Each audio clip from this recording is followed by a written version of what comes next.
out of providing high-speed internet access in this last legislative session. Not only that, but you may not know this, counties are a creature of the legislature, and they only have the power and authority that the legislature gives them. Counties do not have the power or authority to run a high-speed internet operation. So they can't even put in the infrastructure if they wanted to, if they had the money to do it. If the people in the county all wanted it, they lack the capacity to do it because they don't have the legal authority for it. What we've seen repeatedly is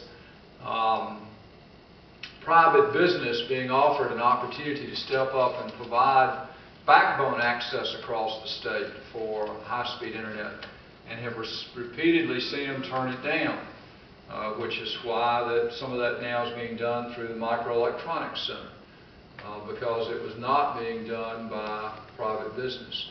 There are basically two distinct models within the state for high-speed internet being provided by private service. One of them is the big boys model, which requires about 167 customers a mile for you to get service at all.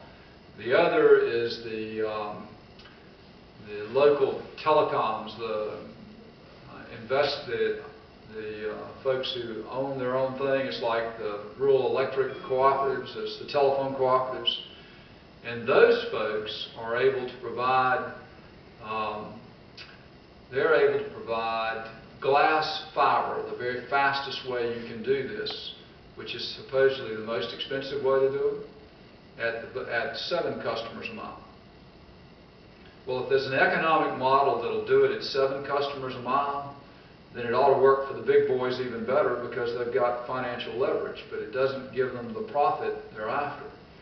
So having seen how they've dealt with individual customers over time, my belief would be if you turn over the state's system to them, you can expect more of the same worse. And so I fully would support your position. I don't think we ought to turn it over to the state. I think the governor's making a mistake in doing that, if that's what she's about. I think it will ultimately hurt consumers within the state. I think it is a bad way to deal with the jobs right now.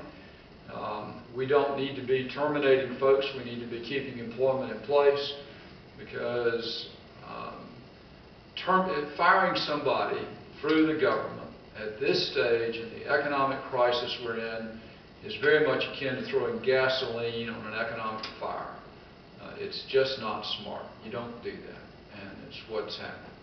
And so it is a horrible mistake, and I would do whatever I could to make that not happen.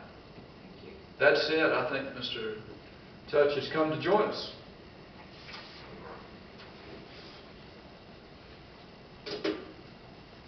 Thank you. It wasn't large as crowd as I thought it was going to be, so I guess that kind of takes the edge off a little bit.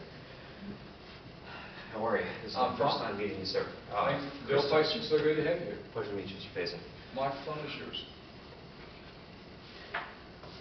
First of all, I want to give my support for Wake County Public Schools. I'm even wearing my badge here today.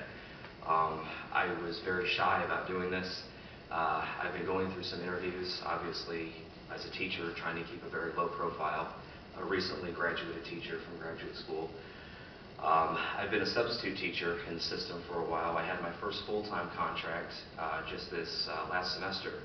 And as Mr. Faison was mentioning, and things have been talked about in this state, budget cuts happened. I got perfect recommendations from my principal, beginning teacher coordinators, and they said, you know, we really like you, Mr. Touch. The only problem is our budget just doesn't allow for your position in the fall.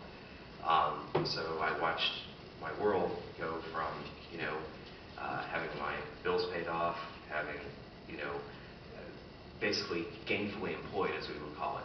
I have a master's degree in social studies education. My background, believe it or not, was in the press before I used to work for the Fox network, and willingly actually gave that up to become a teacher, and hence finished my graduate work at NC State.